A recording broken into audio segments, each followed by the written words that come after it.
Repair చేస్తాం, Singur repair చేస్తామన్నారు. ఉన్న సింగూరును ఖాళీ చేసిండ్రు. ఎండాకాలం ఖాళీ పెట్టాం, జల్లి సింగూరు మరమ్మతు చేస్తామన్నారు. అయిందా? ఇవాళ సింగూరు వాన్నే ఆగిపోయింది. నిజామాబాద్ మంచినీళ్ళకి ఇబ్బంది ఉంది, కామారెడ్డి మంచినీళ్ళకి ఇబ్బంది ఉంది, మెదక్ సంగారెడ్డి జిల్లాకు మంచినీళ్ళకి ఇబ్బంది ఉన్నది, హైదరాబాద్ మంచినీళ్ళకి ఇబ్బంది వస్తున్నది. సింగూరు కాల్ చేసి వర్షాలు పడుతున్నాయి, చారణ మరమ్మతు కూడా కాలే. ఎంత నిర్లక్ష్యంగా పనిచేస్తున్నారు. ఇలా ఎంత ముఖ్యమైన ప్రాజెక్టు సింగూరు. సాగునీరు, త్రాగునీరు, పరిశ్రమలకు నీళ్లు ఇచ్చే గా సింగూరును కూడా మరమ్మతు చేసే సోయి మీకు లేకపాయే, పట్టింపు మీకు లేకపాయే. గిన్ని రోజులైనా ఈ రోజు వరకు ఇలా సింగూరు ప్రాజెక్టు కనీసం మరమ్మతు కూడా నోచుకోనటువంటి పరిస్థితి ఉన్నది. అదేవిధంగా ఆనాడు కాంగ్రెస్ పార్టీ మేనిఫెస్టోలో దళితులకు, గిరిజనుల భూములకు పట్టాలు ఇస్తామన్నారు.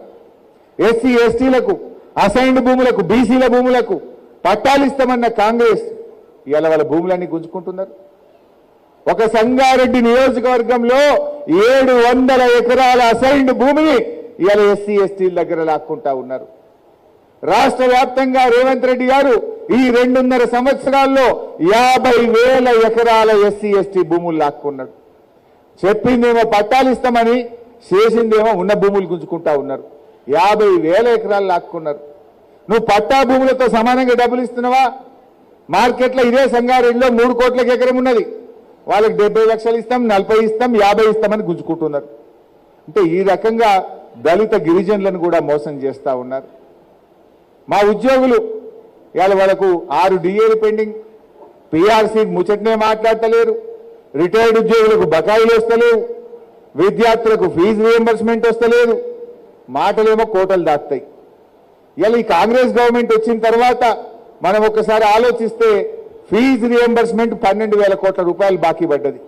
రైతు బంధు కింద 30,000 కోట్ల రూపాయలు బాకీ పడ్డది.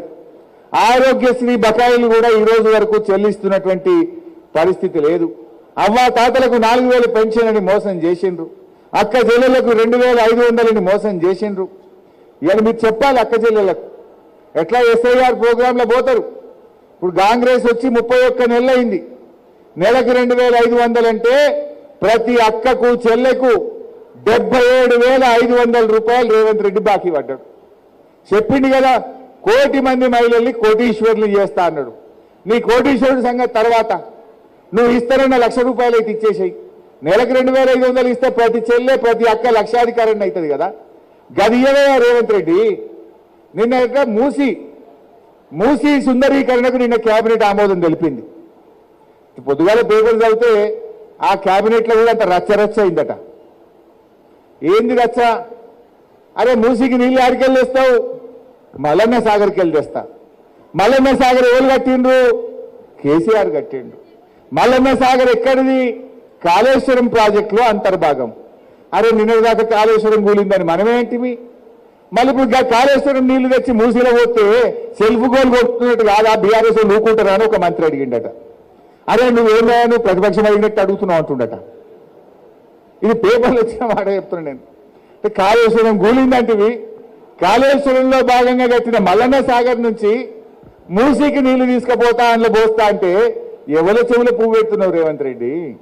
కాళేశ్వరం బందోబస్తున్నది. కాళేశ్వరంలో భాగంగా కట్టిన మల్లన్న సాగర్ లో ఈ రోజు కూడా 25 టీఎంసీల నీళ్లున్నాయి. ఆ మల్లన్న సాగర్ నుంచి 4 జిల్లాలకు మంచినీళ్లు పోతున్నాయి, హైదరాబాద్ కు మంచినీళ్లు పోతున్నాయి. రేపు మూసీకి కూడా కాళేశ్వరం నీళ్లు, మల్లన్న సాగర్ నీళ్లే దిక్కంటే అది మన కేసీఆర్, మన బీఆర్ఎస్ పార్టీ చేసిన పని. అన్ని సెల్ఫ్ గోల్ అయిపోతున్నాయి. అబద్ధాలు మాట్లాడిండ్రు. ఇప్పుడు ఒకటొక్కటి బయటకు వస్తుంది, ఒకటొక్కటి బయటకు వస్తుంది.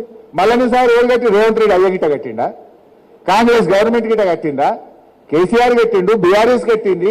కాళేశ్వరంలో భాగంగా కట్టినటువంటి మల్లన్న సాగర్ నీళ్లే ఇవాళ మూసీకి, హైదరాబాద్ కు దిక్కైనాయి. అంటే కాళేశ్వరం హైదరాబాద్ కు వరం, కాళేశ్వరం మూసీ ప్రాజెక్టుకు ఒక వరంగా మారింది ఈరోజు.